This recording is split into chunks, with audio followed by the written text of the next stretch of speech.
작년 12월 마지막 주 말씀이 마지막 만찬을 준비하라 라는 말씀이었습니다. 때는 유월절로 유대인들에게 있어서 가장 중요한 절기였습니다. 이 유월절은 이스라엘 백성들이 이집트에서 탈출할 때에 하나님께서 10번째 재앙으로 사람이든 짐승이든 첫 번째 거 장자를 죽이시는 그 심판을 하시겠다라고 말씀하셨고, 대신 양이나 염소를 잡아서 피를 상인방과 문설주에 발라야 살 수 있다라고 하나님께서 말씀해 주셨습니다. 그 사망의 천사는요, 이 하나님 말씀대로 피를 바른 사람은 살리고 피를 바르지 않은 사람은 다 죽였어요. 뭐 그까짓 거 피 안 바른다고 뭐 무슨 일 일어나겠어? 라고 생각했던 사람들 다 죽었어요. 짐승까지도 죽였습니다. 그러나 하나님의 이 약속의 말씀을 믿고 피를 바른 사람은 사망의 천사가 그 피를 보고서 뭐합니까? 그냥 넘어가는 거예요. 넘어가. 피를 바름으로 그들이 구원을 받은 것입니다. 그래서 사망이 넘어갔다 해서 그날을 기억하는 절기가 유월절입니다. 유월절. 넘어갔다라는 것이죠. 내가 살기 위해서는 뭐 해야 됩니까? 양이나 염소가 대신 죽어야 했습니다. 피를 흘려야 했습니다. 나 대신 짐승이 희생함으로 구원받게 된 거죠. 하나님은요, 피가 발라져 있느냐 없느냐를 보시는 거예요. 이 사람이 부자냐 가난한 자냐, 많이 배웠느냐 못 배웠느냐, 뭐 얼마나 이 사람이 뛰어난 사람이냐, 하나님은 그걸 절대 보지 않으셔요. 남자냐 여자냐 그것도 보지 않으십니다. 뭐만 봐요? 오직 피만 보는 거예요. 뭐만 본다고요? 피만. 가난해도 피만 있으면 구원받습니다. 남자든 여자든 피만 있으면 구원받습니다. 못 배웠어도 피만 발라져 있으면 구원받는 거예요. 뭐가 필요합니까? 지금 필요한 것은 피라는 거예요. 피. 예수의 피. 내가 그 피를 유월절 그 양의 피를 볼 때에 내가 널 넘어서 가리라. 내가 그 피를 유월절 예수 피 볼 때에 예수 피 볼 때에 내가 널 넘어서 가리라. 내가 널 넘어서 다시 한번 내가 그 피를 내가 그 피를 유월절 그 양의 예수 피 볼 때에 예수 피 볼 때에 내가 널 넘어서 가리라. 내가 널 넘어서 가리라. 뭘 보신다고요? 피를 보는 거예요. 오늘 하나님은 우리에게서 뭘 보실까요? 피를 보시는 거예요. 피. 여러분 한 주간 어떻게 어떤 모습으로 살았든지 오늘 예수의 피를 바르시고 주님의 성소로 들어갈 수 있는 여러분 되시길 바랍니다. 그러면 구원받는 거예요. 그러면 용서받는 거예요. 오늘 우리에게 필요한 것은 피예요. 희생의 피. 여러분 이 유월절을 지킨다라는 것은 유월절을 기억한다라는 거예요. 유월절을 지킨다라는 것은 유월절을 기억한다. 아, 나 대신 짐승이 피 흘려 죽었지. 그래서 내가 살게 되었지. 그래서 하나님은요, 이스라엘 백성들이 하나님께서 약속하신 그 약속의 가나안 땅에 들어가면 반드시 유월절을 지켜야 된다라고 명령하셨어요. 지키지 않으면 이스라엘 민족에게서 끊어진다라는 거예요. 그래서 이스라엘 백성들은요, 수천 년이 지났어도 유월절을 기억하고 지키는 거예요. 왜? 그 민족에서 끊어지지 않으려고, 하나님 나라에서 끊어지지 않으려고. 예수님 시대는요 더더욱 그랬습니다. 지금으로부터 2000년 전에는 더 그랬어요. 율법을 철저히 지켜야만 그들이 구원을 받을 수 있다, 의로워질 수 있다라고 했던 이 바리새 운동이 주를 이뤘기 때문에 전 세계에 흩어졌던 디아스포라 유대인들이 이 유월절을 지키기 위해서 어디로 오느냐면 성전이 있었던 예루살렘으로 옵니다. 당시 예루살렘 원주민은 약 5만에서 6만 명이 있었습니다. 그런데 절기를 지키기 위해서 왔던 전 세계에 몰려왔던 사람들, 그 당시에 예루살렘에 약 18만 명의 사람들이 밀집해 있었습니다. 거기에 머물면서 절기를 지키는 거예요. 그리고 양 잡는 시간 있잖아요. 우리 지난 시간에 말씀 나눴던 것처럼 그 양 잡는 시간이 되면요, 그 수많은 사람들이 이 수많은 이 재물들을 다 잡는 거예요. 한순간 다 잡는 것입니다. 그래 여러분, 그 피가 얼마나 많이 흘렀겠습니까? 사람의 발목까지 피가 철철 흘렀더라. 예루살렘 성에 피가 발목까지 찼다라고 기록하고 있어요. 그러니까 성전 전체가 그냥 피바다가 된 거예요. 피바다가. 그 피 비린내부터 시작해서 그 양의 울음소리, 소의 울음소리부터 시작해서 그냥 성전이 온통 난리법석인 것이죠. 그때 예수님은 이 유월절 음식을 먹기 위해서 한 가정에서 제공한 집에 들어가서 제자들과 함께 최후의 만찬을 했습니다. 그래서 지난 시간 말씀이 마지막 만찬을 준비하라 라는 말씀이었죠. 제가 그 제목을 줬던 것은 오늘 이 시대 우리가 마지막 만찬, 예수님 맞이할 준비를 하라는 거예요. 마지막 만찬. 여러분, 마지막 만찬은 누가 준비합니까? 때를 아는 사람이 준비합니다. 지금이 어느 때인지를 모르면요 준비하지 않는 거예요. 이게 6월절인지 무슨 절기인지 모르면요 준비하지 않습니다. 사랑하는 성도 여러분, 지금이 어느 때인지를 분별할 수 있는 지혜가 있기를 축복합니다. 때를 알고 때를 준비할 수 있는 여러분 되시기를 예수 이름으로 축복합니다. 그래서 로마서 13장 11절 말씀에 바울은 이렇게 말합니다. 여러분은 지금이 어느 때인지를 압니다. 여러분들 지금이 어느 때인지를 압니다. 잠에서 깨어날 때가 벌써 되었습니다. 지금은 우리의 구원이 우리가 처음 믿었을 때보다 더 가까워졌습니다. 오늘 우리도 마찬가지죠. 우리의 구원의 날이 가까워지고 있다는 거예요. 다시 말해서 예수님의 재림의 날이 가까워지고 있어요. 세상 종말의 때가 가까워지고 있습니다. 주님이 오시는 날, 마지막 세상의 심판의 날이 다가오고 있다는 거예요. 그러니 이럴 때일수록 우리는 정신을 차리고 잠에서 깨어야 될 때라고 오늘 바울은 얘기하고 있어요. 여러분, 지금은요 영적으로 잠잘 때가 아니에요. 정신을 차릴 때고요, 깨어 있어야 될 때입니다. 내 영혼아 깨어나라. 시작. 내 영혼아 깨어나라. 잠잘 때가 아니라는 거예요. 잠잘 때가 아니라 깨어날 때. 그래서 세월을 아껴야 된다는 것입니다. 에베소서 5장 16절 말씀이 이렇게 말하죠. 세월을 아끼십시오. 때가 악합니다. 또 로마서 12장 2절 말씀에 다 같이 한번 읽어보겠습니다. 시작. 여러분은 이 시대의 풍조를 본받지 말고 마음을 새롭게 함으로 변화를 받아서 하나님의 선하시고 기뻐하시고 완전하신 뜻이 무엇인지를 분별하도록 하십시오. 지금 어느 때인지를 분별할 수 있어야 되죠. 우리는요 하나님의 말씀인 이 성경을 믿는 사람들입니다. 특별히 침례교회는요 특히 이 성경을 가장 중요한 신앙의 표준으로 삼았어요. 지난 수요일부터 이 침례교인들은 무엇을 믿는가, 그들의 신앙은 무엇인가에 대해서 나누고 있는데요. 그러니 오늘 우리가 이 성경을 잘 알아야죠.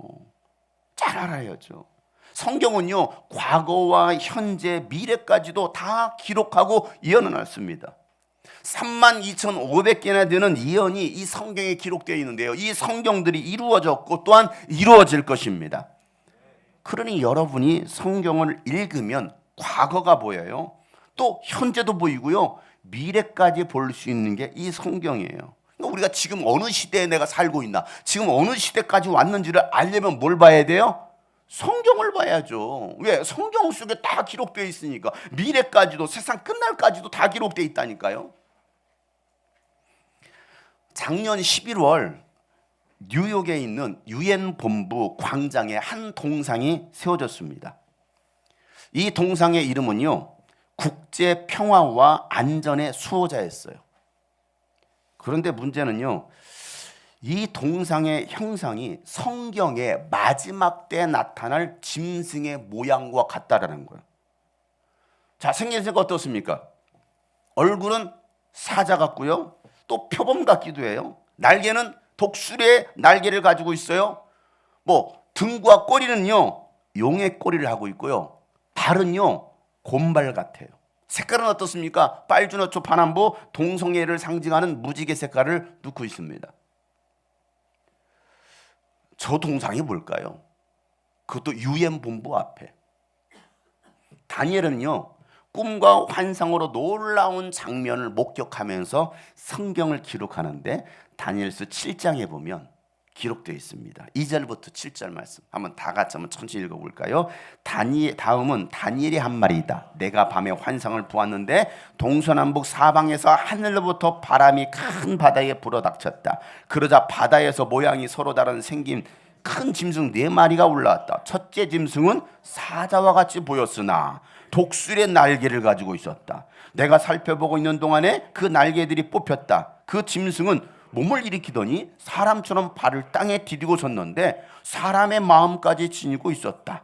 또 살펴보니 다른 짐승 곧 둘째 짐승은 곰과 같았는데 뒷발로 서 있었다. 그 짐승은 갈빗대 3개를 물고 있었는데 누군가가 그에게 이렇게 말하였다. 일어나서 고기를 많이 먹어라. 그 뒤에 내가 또 살펴보고 있는데 또 다른 짐승이 나왔다. 그것은 표범처럼 생겼으나 등에는 새 날개 4개가 있었고 머리도 4개나 달려 있었으며 아주 권위가 있어 보였다. 그 뒤에 내가 밤에 환상을 계속 살펴보고 있는데 넷째 짐승이 나왔다. 그것은 사납고 무섭게 생겼으며 힘이 아주 세었다. 이 짐승은 쇠로 된 큰 이빨을 가지고 있어서 그것으로 먹이를 잡아먹고 으스러뜨리며 먹고 남은 것은 발로 짓밟아 버렸다. 이 짐승은 앞에서 말한 짐승과는 달리 뿔을 10개나 달고 있었다. 여러분, 다니엘이 봤던 이 놀라운 환상, 아까 여러분 보여줬던 이 사진과 비슷하지 않아요? 이 동상과 비슷하지 않아요? 사자와 같기도 하고 표범과 같은 그 얼굴과 또 독수리의 날개를 가지고 있고 등과 꼬리가 달려 있어요. 그 꼬리는 용의 꼬리예요. 발은요 곰발바닥 같아요. 이런 다니엘뿐만이 아닙니다. 요한도 마지막 때 일어날 환상을 보면서 기록하기를 요한계시록 13장 2절에 이렇게 기록합니다.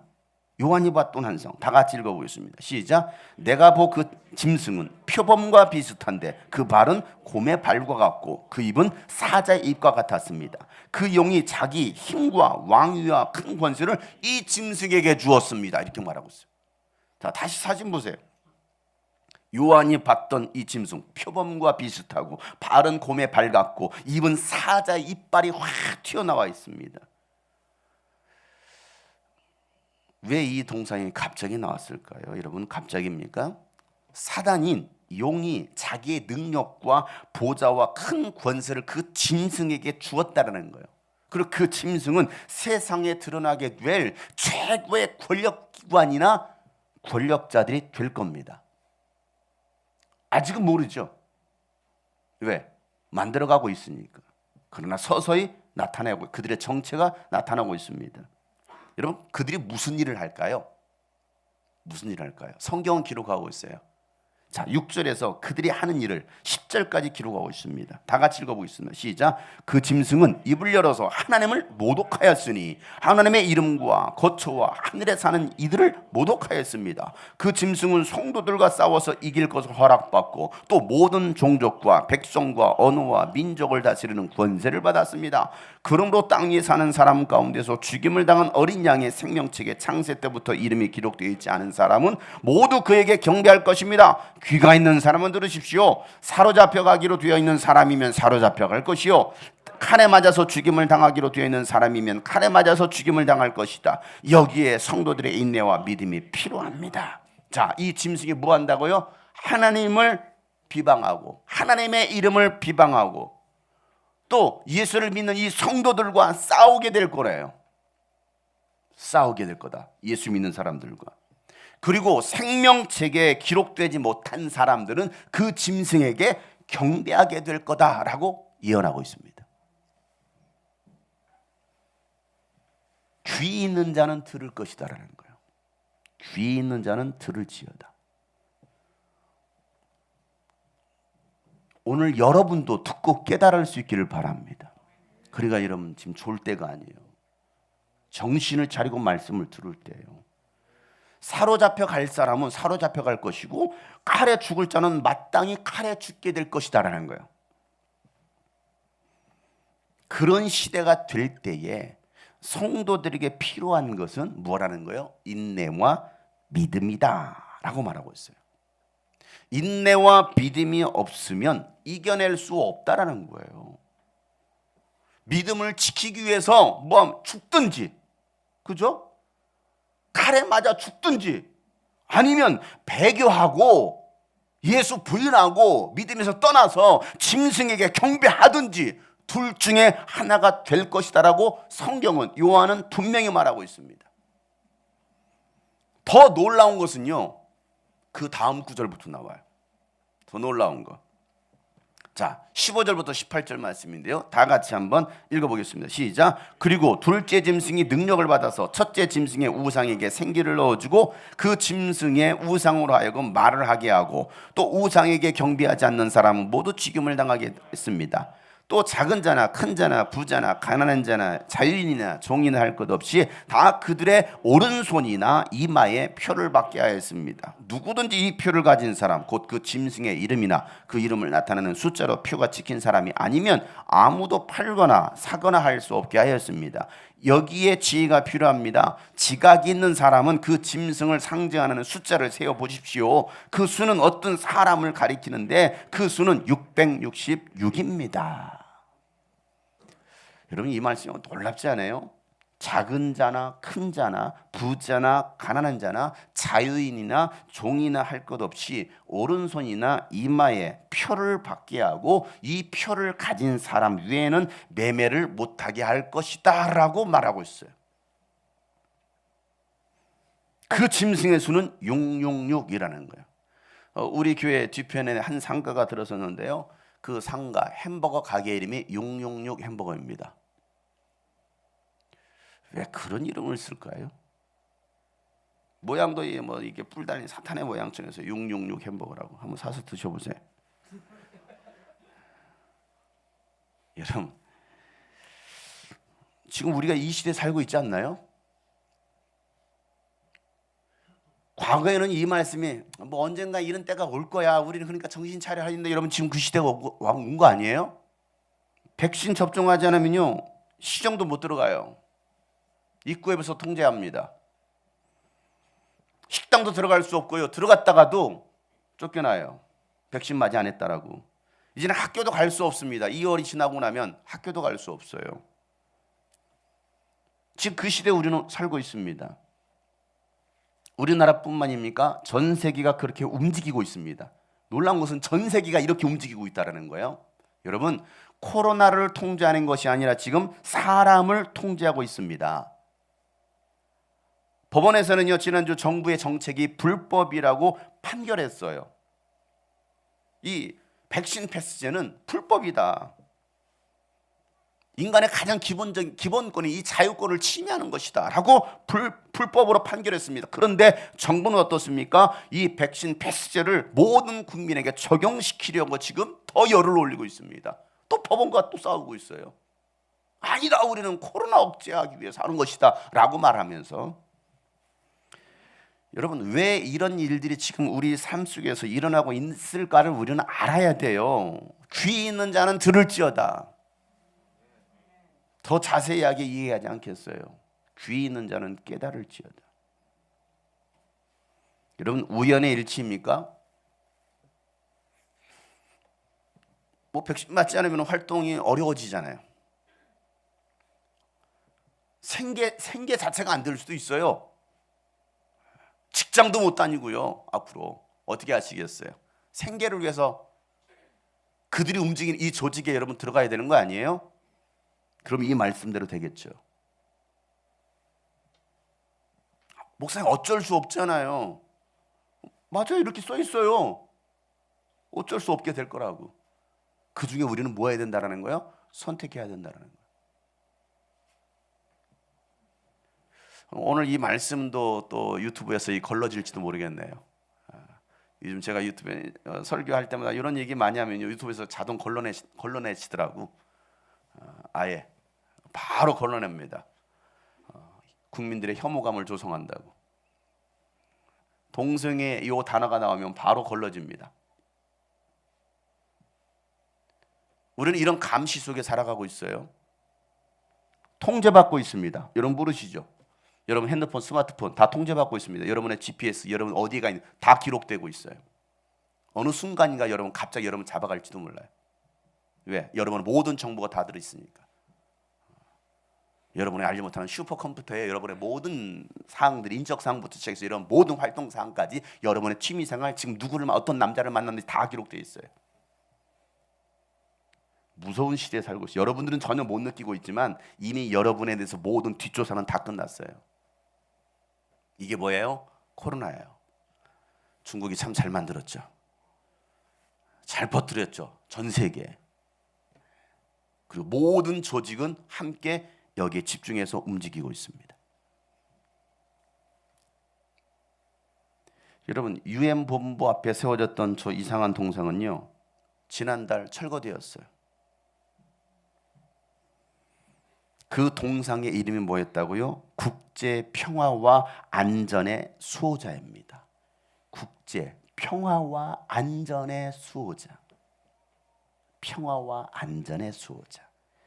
데살로니가전서 5장 2절부터 3절 말씀을 보면 이런 말씀이 있네요. 한번 읽어볼까요? 시작. 주님의 날이 밤에 도둑처럼 온다는 것을 여러분은 자세히 알고 있습니다.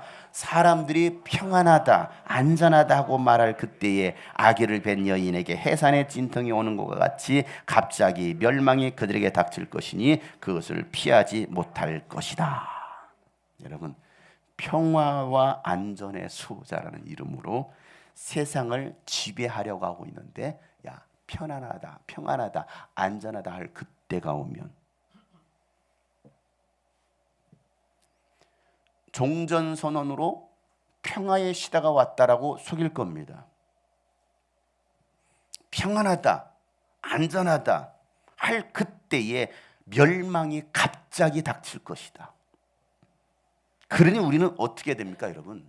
때를 알고 때를 준비하라는 거예요. 직장도 버리고 학교도 자퇴하고 가정도 뛰쳐나와서 여러분 교회에서 살라라는 말입니까? 아니에요. 여러분이 계신 그곳에서 예수의 증인의 삶을 살라라는 거예요. 마지막까지 오늘 우리가 붙들고 해야 될 일이 무엇입니까? 예수 증인의 그 삶을 살아가는 잃어버린 한 영혼이라도 구원하려고 기도하고 전도하고 선교에 힘쓰는 것입니다. 여러분, 그것만 남기 때문이에요. 다른 거 아무것도 안 남아요. 그거 하나 남습니다. 너 몇 명 구원했느냐? 너 몇 명 제자 삼았느냐? 너 뭐 하다 왔느냐? 그것만 남는다니까요. 6월절 음식을 먹기 위해서 방을 준비했던 제자들은요, 6월절 만찬을 준비해서 예수님과 함께 최후의 만찬을 합니다. 제자들은 그때까지도 몰랐어요. 이게 마지막 식사일 줄은 몰랐습니다. 이 6월절 음식을 세더라고 하거든요. 세더. 6월절은 여러분 어떤 음식을 먹을까요? 6월절에 먹는 음식이 뭘까요? 이 음식을 먹으라고 하나님이 말씀해 주셨어요. 출애굽기 12장 8절에 보면 이렇게 하나님 말씀하십니다. 다 같이 읽어보겠습니다. 시작. 그날 밤에 그 고기를 먹어야 하는데 고기는 불에 구워서 누룩을 넣지 않은 빵과 쓴 나물을 곁들여 함께 구워 먹어야 한다라고 말하고 있습니다. 고기, 양고기든 염소고기든 구워서 먹으라는 것입니다. 양고기와 또 누룩 없는 빵과 쓴 나물을 먹어야 되는 것이 바로 6월절입니다. 이 죽음과 고난을 상징하는 다 음식들입니다. 그죠? 양이 죽어야 돼요. 쓴나물, 무교병 다 고난입니다. 현대 유대인들은요, 이 6월절 음식을 어떻게 먹을까요? 현대 지금 유대인들. 자, 이것이 6월절 음식 사진입니다. 6월절 음식은요, 보통 5가지, 6가지로 구성되어 있는데요. 저 접시에도 다 써 있어요. 이름이 다 써 있어요. 여기는 이 음식을 놔라, 저 음식을 놔라, 다 써 있습니다. 자, 이 유대인들은 6월절 음식 쟁반에 삶은 계란을 넣죠. 그리고 쓴 나물인 파슬리와 또 쓴 로메인 상추, 그리고 과일과 견과류가 섞인 차로셋이라고 하는 것을 놓고요. 또 양의 정강이 뼈입니다. 또 양파 같은 거, 다 쓴 거예요. 이게 유월절 음식이라는 것입니다. 그리고 맞자라고 하는 누룩이 들어가지 않은 무교병을 준비합니다.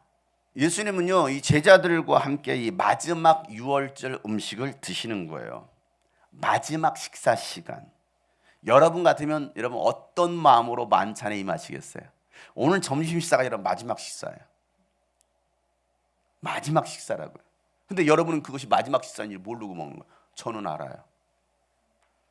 여러분 어떤 자세로 여러분 그 마지막 식사 하시겠어요? 사형수들은요, 마지막 그 날짜가 오면요, 마지막 식사를 할 때 밥 숟가락을 하나 떠서 먹는데 정말 오래 씹는데요. 입에 들어오기까지도 천천히 들어온답니다. 넣고서도 계속 씹는데요. 왜? 마지막 만찬이니까. 여러분, 예수님은 어떠셨을까요? 이 마지막 만찬, 예수님 아시잖아요. 누가복음에서는요, 이 마지막 만찬을 이렇게 기록하고 있는데요. 누가복음 22장 15절에 보면 이렇게 말씀합니다. 다 같이 읽어보겠습니다. 시작. 예수께서 그들에게 말씀하셨다. 내가 고난을 당하기 전에 너희와 함께 이 유월절 음식을 먹기를 참으로 간절히 바랐다 라고 말하고 있어요. 고난이 오기 전에, 내가 이제 십자가의 고난을 당하기 전에 예수님은요, 제자들과 함께 이 유월절 음식 먹기를 참으로 간절히 기다렸다. 왜요? 예수님은 이 날을 위해서 오셨거든요. 이 날을 위해서. 수천 년 전부터 이스라엘 백성들이 유월절을 지키면서 행해왔던 것들이 무엇입니까? 예수님께 일어날 일들에 대한 예표였잖아요. 예수님은 그 날을 기다렸던 거예요. 내가 이 날을 위해서 왔어. 오늘을 위해서 왔다고. 이 마지막 만찬 상징적인 거잖아요. 드디어 오늘이라는 거예요. 드디어 오늘이다. 야, 떨리지 않을까요? 드디어 오늘이다. 구약의 예언이 성취되는 날이기 때문에 예수님은요, 흥분하시는 거예요. 야, 수천 년 전부터 이걸 위해서 준비했는데, 이렇게 준비했는데. 저 같으면 피하고 싶었을 것 같아요. 만약에 제가 그 입장이라면 두려울 것 같기도 하고요. 차라리 그날이 오지 않았으면, 이 날이 안 왔으면 좋았을 것을, 그런 바람도 있을 것 같습니다. 마치 입영영장을 받고 그날 아침이 된 거예요. 훈련소로 들어가야 될 아침. 군대 갔다 오신 분들 어떤 느낌인지 알겠어요? 관아, 그날이 곧 온다. 너에게 곧 오리니 그날이. 드디어 입영 동표를 보고서 오늘 들어가는 거예요. 논산으로 가든 어디 진주로 가든 어디로 가든 그날 아침 출산 예정일이 되고 입원하는 그날이 된 거예요. 오늘이 공감이 되시나요? 결혼하신 분들, 애 낳으신 그날.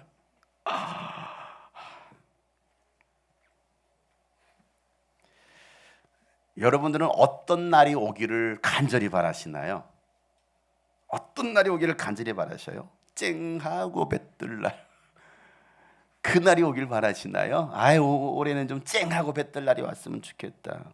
어제도 미니 캠프 끝나고 식당에 하다가 8시 한 45분쯤에 갔더니 목사님 9시에는 문 닫아야 돼요. 저 포장하러 왔어요. 어차피 못 먹을 줄 알고 포장하러 왔어요. 아유, 제가 그랬어요. 힘들죠? 아유, 많이 힘들어요. 너무 힘들어요. 아유, 장사가 잘 돼야 될 텐데, 잘 풀려야 될 텐데, 그러게 말해요. 너무 힘들어요 라고 그렇게 얘기하시더라고요. 힘들죠. 여러분 힘들지 않아요? 힘든 시대를 살고 있지 않아요? 물론 힘들지 않은 사람도 많이 있어요. 일부가 있습니다. 거기 계신 분들 있죠. 그분들이 힘들지 않아요. 오히려 월급이 더 올랐어요. 힘든 시기죠. 뭘 간절히 바랄까요? 아유, 올해는 좀 잘 풀렸으면, 장사가 좀 잘 됐으면. 우리 교회도 우리 장사하는 우리 성도님들이 있어요. 그래서 아유, 목사님 코로나 이제 9시까지 문 닫으라니까 일찍 끝나서 좋긴 하지만, 일찍 끝나니까 좋긴 하는데 그만큼 돈이 덜 들어오는 거 아니에요? 수입이 줄은 거 아니에요? 그래서 아유, 경제 상황이 그래요. 그래서 그러게 또 잘 돼야 될 텐데. 여러분, 2022년도 간절히 바라는 게 뭐예요? 올해는 결혼 좀 해야 될 텐데. 왜 여러분? 올해는 좀 결혼 좀 해야 될 텐데. 올해는 좀 취업 좀 해야 될 텐데. 올해는 뭐 좀 해야 될 텐데. 2022년 여러분은 뭘 간절히 기다리십니까? 예수님은요, 이 마지막 6월절을 기다렸다고. 예수님께서 기다리셨던 것은 이 날이에요. 6월절을 기다렸습니다. 6월절은 죄인들을 위해서 양 한 마리가 모든 것을 주는 날이에요. 모든 것을 주는 날. 예수님은요, 무교병을 들고서 축복하신 다음에 제자들에게 주시면서 받아 먹으라. 이것은 내 몸이다 라고 말씀하십니다. 아까 여러분 보셨던 맞자 있죠? 맞자. 무교병. 맞자를 보여주신, 들어서 축복하시고 받아 먹어라. 자, 오늘 2절, 22절 말씀이죠. 다 같이 본문 말씀 읽어보겠습니다. 시작. 떼어서 그들에게 주시고 말씀하셨다. 받아라. 이것은 내 몸이다. 여러분, 무교병, 딱딱하고 아무 맛이 없는 빵이에요. 아무 맛 없습니다. 받아 먹어라. 우리는 성찬식을 할 때 맛있는 카스테라 빵을 사용했어요. 고난주간 성찬식을 할 때는요, 맛없는 무교병으로 하겠습니다. 맛없는 무교병으로. 카스테라 미리 말씀드리니까 기억했다가 준비하세요. 무교병으로, 맛없는 무교병으로. 예수님요, 이 무교병 빵을 제자들에게 주시면서 이것은 나의 몸이다. 나의 몸이다. 받아 먹으라 말씀하십니다. 여러분, 예수님의 몸은요, 말씀이 육신이 되신 몸입니다. 요한복음 1장 12절 말씀에 말씀이 육신이 되어 우리 가운데 사셨는데 우리는 그의 영광을 보았고 그것은 아버지께서 주신 독생하신 유아들의 영광이며 그는 은혜와 진리가 충만하더라 라고 말씀하셨습니다. 예수님의 몸은 말씀이 몸이 된 거예요. 그래서 예수님의 몸을 먹으라는 것은요, 예수님의 뭘 먹으라는 거예요? 말씀을 먹으라는 겁니다. 사람은요, 빵으로만 사는 것이 아니라 말씀으로 사는 것입니다. 빵이 필요 없는 게 아니에요. 빵도 필요하지만 빵은 육신의 생명을 잠시 연장시켜 줄 뿐이지 영원한 생명을 줄 수 없다는 것입니다. 오직 말씀만이 영원한 생명을 줍니다. 그래서 예수님의 살을 먹으라는 말은 곧 예수님의 말씀을 먹어서 영생을 얻으라는 거예요. 예수님의 말씀이 생명의 빵이기 때문입니다. 그래서 요한복음 6장 35절에도 예수님께서 이 말씀을 하셔요. 다 같이 읽어보겠습니다. 시작. 예수께서 그들에게 말씀하셨다. 내가 생명의 빵이다. 내게로 오는 사람은 결코 줄이지 않을 것이요 나를 믿는 사람은 다시는 목마르지 않을 것이다. 이렇게 말씀하십니다. 내가 생명의 빵이라는 거예요. 또 계속 이어서 48절부터 51절까지도 이렇게 말씀합니다. 읽어보겠습니다. 시작. 나는 생명의 빵이다. 너희의 조상은 광야에서 만나를 먹었어도 죽었다. 그러나 하늘에서 내려오는 빵은 이러하니 누구든지 그것을 먹으면 죽지 않는다. 나는 하늘에서 내려온 살아있는 빵이다. 이 빵을 먹는 사람은 누구나 영원히 살 것이다. 내가 줄 빵은 나의 살이다. 그것은 세상에 생명을 준다. 여러분, 이스라엘 백성들이 광야 40년 동안 만나를 먹었습니다. 빵을 먹었다고요. 고기를 먹었다고요. 그런데 죽었다라는 거예요. 여러분, 영원히 삽니까? 죽어요. 그런데 예수님이 주는 생명의 빵을 먹으면 영원히 살 것이라고 말씀하시는 겁니다. 여러분, 2022년 여러분의 영혼에 생명을 주는 빵이 예수님의 말씀을 잘 받아먹는 여러분 되시기를 주로 축복합니다. 여러분, 세상 것만 자꾸 취하려고 하지 마시고요, 세상 것만 먹지 마시고 영생의 빵을 찾아 드시는 여러분 되시길 바랍니다. 영생의 말씀. 예수님은요, 잔을 들어서 감사를 드린 다음에 또 다른 제자들에게 나눠주시면서 이것은 많은 사람을 위하여 흘리는 피, 곧 나의 피, 언약의 피다 라고 말씀하시죠. 23절 24절 말씀에 오늘 본문 말씀 다 같이 한번 읽어보겠습니다. 시작. 또 잔을 들어서 감사를 드리신 다음에 그들에게 주시니 그들은 모두 그 잔을 마셨다. 그리고 예수께서 말씀하셨다. 이것은 많은 사람을 위하여 흘리는 나의 피, 곧 언약의 피다. 여러분, 어린 양이 많은 사람을 위하여서 피 흘려 죽었던 것처럼 예수님도 많은 사람을 위하여 피를 흘릴 것이라고 말씀하십니다. 그리고 그 피를 뭐 하라는 거예요? 받아 마시라는 거예요. 그 피를 받아 마시라. 왜? 피가 있어야 생명이 있잖아요. 여러분 피가 싹 빠져 죽잖아요. 그러니까 피가 있어야 생명을 얻을 수 있기 때문에 그 피를 받아 먹으라는 거예요. 피를 새로 수혈하라는 것입니다. 피를 교체하라는 거예요. 내 피가 아니라 예수의 피로 바꾸라는 거예요. 예수의 피는요, 새 언약의 피입니다. 옛 언약은 짐승의 피였어요. 그러나 새 언약의 피는 예수 피예요. 짐승의 피는요, 죄를 생각나게 하고 우리의 죄를 완전히 사해 주지는 못하지만 예수의 피는 우리의 죄를 완전히 사해 줍니다. 이 새 언약의 피를 받아 마시라는 거예요. 유월절 어린 양의 피를 상인방과 또 문설주에 발랐을 때 사망에서 생명으로 옮겨졌던 것처럼 예수의 피를 내 영혼에 바르고 마시는 자는 사망에서 생명으로 옮겨질 것이라는 겁니다. 여러분, 예수의 피가 아니고서는요, 우리는 어떤 죄도 용서받을 수가 없어요. 우리를 깨끗게 하는 것은 오직 예수의 피밖에 없습니다. 오직 예수의 피가 여러분의 죄를 사는 거예요. 그래서 오늘도 우리는 예수의 피를 발라야 돼요. 내 영혼에. 이사야서 53장 말씀에 보면 예수님이 오셔서 이런 일들이 일어날 것이다라고 이사야 선지자가 예수님 오시기 700년 전에 이렇게 예언합니다. 이사야 53장 4절부터 5절 말씀 다 같이 한번 시작. 그는 실로 우리가 받아야 될 고통을 대신 받고 우리가 겪어야 할 슬픔을 대신 겪었다. 그러나 우리는 그가 징벌을 받아서 하나님에게 맞으며 고난을 받는다고 생각하였다. 그러나 그가 찔린 것은 우리의 허물 때문이요 그가 상처를 받은 것은 우리의 약함 때문이다. 그가 징계를 받음으로써 우리가 평화를 누리고 그가 매를 맞음으로써 우리의 병이 나았다. 아멘. 예수님은요, 이 예언의 말씀을 이루시기 위해서 인간의 육신을 입고 오신 거예요. 오셔서 우리에게 이 살과 피를 다 주신 것입니다. 이 고난의 날, 내가 이 고난받기 전에 내가 너희들과 함께 이 2월절 만찬하기를 지금까지 간절히 기다렸다라고 하시는 이 말씀, 여러분 이제는요 우리가 그 살과 피를 기억하고 먹고 마셔야 되는 거예요. 그래야 마지막 때 여러분이 삽니다. 마지막 때 우리가 무엇으로 구원받습니까? 교사 열심히 해서 여러분 구원받으셔요? 11조 많이 해서 여러분 구원받습니까? 뭐 교회에서 열심히 봉사하면 여러분 구원받습니까? 그건 부수적인 거예요. 그것도 마땅히 해야 할 일이지만 그것으로 구원받는 게 아니고 그렇게 열심히 교사로, 열심히 목사로, 열심히 선교사로, 열심히 뭔가 했는데 예수의 피가 없는 거야. 예수의 살이 없는 거예요. 구원 못 받아요. 구원 못 받습니다. 내가 교회에서 10년 동안, 개척 13년 동안, 개척 멤버들 있죠. 내가 13년 동안 안 떠나고 교회에 같이 있었잖아요. 그래서 어쩌라고요? 어쩔 TV?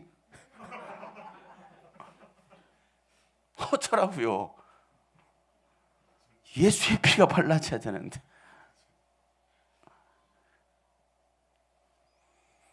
여러분의 행위와 수고가 여러분을 구원하는 게 아니고 여러분 속에 예수의 살이 있어야 돼요. 예수의 말씀이 있어야 된다고요. 예수의 피가 발라져야 된다고요. 그래야 구원받아요. 그런 자들이 교회에서 헌신하고 충성하고 11조도 하고 헌금도 하고 주의 일을 하는 거예요. 요한복음 6장 53절 제 말이 아니에요. 예수님이 직접 하신 말씀이에요. 이건 예수님이 하신 말씀이기 때문에 이게 법 아닙니까? 이게 법이에요. 법. 읽어보겠어요. 다 같이 시작. 예수께서 그들에게 말씀하셨다. 내가 진정으로 너희에게 말한다. 너희가 인자의 살을 먹지 아니하고 또 인자의 피를 마시지 아니하면 너희 속에는 생명이 없다. 내 살을 먹고 내 피를 마시는 사람은 영원한 생명을 가지고 있고 마지막 날에 내가 그를 살릴 것이다. 내 살은 참 양식이요 내 피는 참 음료이다. 마지막 날에 우리를 살릴 수 있는 근거가 뭐냐고. 내 피를 받아 마시라는 거예요. 내 살을 먹으라는 거예요. 예수님의 말씀을 먹으라는 거예요. 근데 우리는 먹느냐고요. 삼시세끼는 잘 먹어. 아니 두 끼, 뭐 저는 평균 한 끼 먹고 사는데 한 끼도 여러분 챙겨 먹잖아요. 왜? 육신을 살리려고, 버텨보려고. 아까도 우리 한 형제가 홍삼인가를 막 드링킹하면서 목사님 요즘 기력이 딸려요. 나는 산삼 100뿌리를 먹어야겠네. 그러면 기운이 딸린다고. 나이가 몇이야? 이제 34이에요. 아, 그렇구나. 벌써 기력이 딸릴 나이네.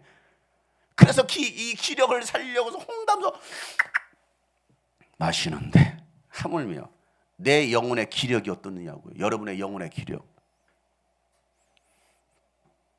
말씀을 먹지 않아요. 말씀을 읽지 않아요. 말씀을 연구하지 않아요. 말씀을 듣지 않아요. 그러니 여러분의 영혼이 살겠나군요. 심각하게 생각해 보세요. 무슨 근거로 구원받습니까? 한국교회 성도들 뭐 700만 명 있다고 하는데 과연 그들이 구원받을까요? 얼마나 구원받을까요? 제 생각이에요. 10%도 구원받지 못할 거라고 생각합니다. 소돔과 고모라 땅이 그랬으니까 의인 10명이 없어서 그 땅에 불과 유황으로 심판받았잖아요. 예수님도 그렇게 말씀하셨어요. 하나님 나라에 들어가려고 하는 자는 참 많지만 들어가는 자는 극히 적을 것이다. 이렇게 말했거든요. 여러분 어느 정도 돼야 여러분 극히 적을 거예요? 11조 딱 10분의 1. 여러분 11조의 의미를 잘 생각하세요. 왜 10분의 1일까? 오늘 이 자리에 참석한 여러분은 다 구원받을 거라고 생각하시나요? 여기 10분의 1은 몇 명일까요? 뭐 40명, 50명? 그러면 4, 50명 있으면 5명이네. 그렇잖아요? 5명이에요. 우리 교회는 90%가 되기를 소망해 봅니다. 10%야 뭐 어쩔 수 없고 10%는 내가 또 10%가 될 수도 있겠는데 많지 않아요. 구원받을 자 많지 않아요. 그러니 우리 교회라도 더 정신을 차리자고 이 말씀을 나누는 거예요. 다른 교회는 모르겠고 다른 교회는 뭐 내가 책임질 것도 아니고 다른 교회는 나는 모르겠고 우리 교회 성도만이라도 마지막 때에 구원에 참석할 수 있기를 축복합니다. 여러분만이라도 그 천국 잔치에 들어가야 되지 않겠느냐고요. 그래서 이런 말씀을 나눈 거예요. 날마다 말씀이신 예수님의 살을 먹고 예수님의 피로 날마다 내 영혼을 깨끗게 해야 됩니다. 그런 자들이 구원받는 것이지 교회 다닌다고 다 구원받는 게 아니라고요. 주여 주여 한다고 목사라고 해서 뭐라고 해서 다 구원받는 게 아니라고요. 지난주 우리 직분자 임명을 했습니다. 디렉터도 임명하고 부장도 임명하고 교사도 임명하고. 여러분 2022년도 그냥 흘려보내지 마시고 더 정신을 차리고 여러분 영혼의 예수의 살과 예수의 피를 먹고 바르셔서 정말 헌신하는 열매를 맺는 여러분 되시길 바랍니다. 그러라고 여러분 그 직분 준 것이 그냥 명패 준 게 아니라고요. 명함 준 게 아니라고요. 거기 한번 목숨을 걸어보라고요. 목숨을 걸어보자고요. 그럼 어떤 열매가 나오는지를 예수님이 죽으시니까 많은 열매를 맺잖아요. 하늘의 미라의 땅에 따라 죽지 않으면 열매를 맺을 수 없지만 죽으면 많은 열매를 맺으리라 라고 예수님 말씀하신 것처럼 나도 죽으면 죽으리라. 그런 헌신과 결단이 오늘 우리 모든 성도들 가운데 있기를 주 여러분 축복합니다. 여러분 2022년 여러분의 인생의 목표는 무엇입니까? 무엇을 먹고 마실 것입니까? 담배 먹고 술 마실 겁니까? 여전히 세상의 것들을 즐기고 사시겠습니까? 아니면 딱딱하고 맛은 없지만 예수님의 살인 말씀과 피를 먹고 마시겠습니까? 처음에는요 딱딱하고 맛이 없는데요 먹다 보면 맛있어져요. 먹다 보면 이스라엘 성지순례 가신 분들은 아까 여러분 뭐 먹어봤을 거예요. 무교병을. 여러분 지난 송구 영신 예배 때 묵은 해를 보내고 세월을 맞으며 성찬식을 했습니다. 예수님께서 살과 피를 기억하라고 명령하셨기 때문에 우리가 성찬식을 행한 겁니다. 이 말씀 내 살과 내 피다라고 말씀하시면서 누가복음 22장에 이렇게 말씀하시죠. 19절에 다 같이 한번 읽어보겠습니다. 시작. 예수께서 또 빵을 들어서 감사를 드리신 다음에 떼어서 그들에게 주시고 말씀하셨다. 이것은 너희를 위하여 주는 내 몸이나 이것을 행하여 나를 기억하여라. 이것을 행하여 나를 기억하여라 라고 말씀하시잖아요. 기억하는 거예요. 순종하는 사람이 때를 알고 준비하는 사람입니다. 사랑하는 주님이 꿈꾸신 교회 성도 여러분, 예수님을 기억하시는 한 해가 되시기를 축복합니다. 예수님께서 우리에게 행하신 일들을 기억하지 않는다면 우리는 세상에 또 물들 수밖에 없습니다. 세상이 좋죠. 세상에 누릴 게 얼마나 많습니까? 돈만 있으면 다 하죠. 얼마나 좋아요, 세상. 먹고 마실 거 얼마나 많습니까? 그러나 예수님 행하신 일들을 우리가 기억하지 않는다면, 그 어린 양으로 오신, 세상 죄를 지고 하는 어린 양으로 오신 예수를 생각하지 않는다면 우리는 여전히 또 세상에 젖어들어서 살아가게 될 거예요. 세상 유혹에 넘어질 수밖에 없습니다. 그러나 매 순간마다 예수님의 살과 피를 기억한다면 세상을 이길 수 있습니다. 어제 미니캠프 말씀처럼 하나님을 가까이함이 내게 복이 됨이니라. 하나님을 가까이함이 나에게 복이 됨이니라. 어제 예배 참여하지 않으신 분들 꼭 챙겨 들으세요. 뭐 조회수 올리려고 하는 게 아니고요. 꼭 챙겨 들으세요. 여러분의 영혼을 위해, 유익을 위해서. 말씀이 여러분의 영혼을 살립니다. 하나님의 성소로 들어가고 하나님을 가까이함이 나에게 복이 되는 거예요. 교회를 자꾸 가까이 하세요. 예배를 가까이 하세요. 하나님을 가까이 하세요. 그들이 바로 복 있는 사람들입니다. 오늘 말씀을 기억하시고 우리가 사는 이 시대가 지금 어느 시대인지 어느 때인지를 분별해서 다가올 영혼의 때를 준비할 수 있는 저와 여러분 되시기를 예수 이름으로 축복합니다. 자, 오른손 주먹 쥐시고 내 영혼아 예수의 살로 충만하라. 시작. 예수. 내 영혼아 예수의 피로 충만하라. 시작. 자, 두 주먹 벌떡 쥐고 내 영혼아 예수를 기억하라. 내 영혼아 예수를 기억하라. 내 영혼아 예수를 기억하라. 아멘. 올 한 해 예수의 살과 피를 먹고 마시는 우리 모든 성도들에게 예수 이름으로 축복합니다.